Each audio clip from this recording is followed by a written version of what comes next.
company itself is experiencing some troubles, and it's been an interesting few years for Disney. Obviously, at the early stages of the pandemic, and for quite some time, the parks were shut down.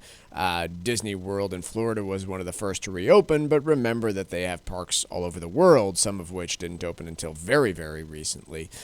Their streaming business during that stage of time was really there to help things along. And while I don't believe it was profitable over the last few years, it experienced massive growth, outpacing any other streaming platform in terms of users.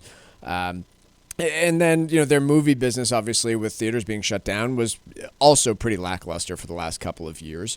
And all of this has, combined to, hey, the parks are now doing pretty well. The demand is back for those. But people are starting to look at these streaming platforms in a very different way. And in fact, in the most recent quarterly report for Disney, they reported that their streaming business experienced a $1.5 billion quarterly loss, likely why they're talking about price hikes in that specific business unit.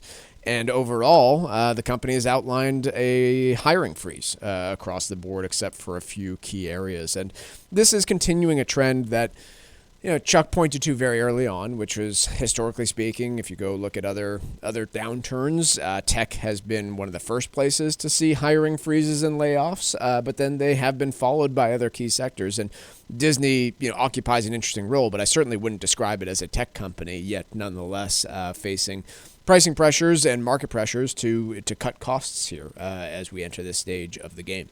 Yeah, revenue has slowed dramatically most recent quarter, year over year, ending in the most recent quarter.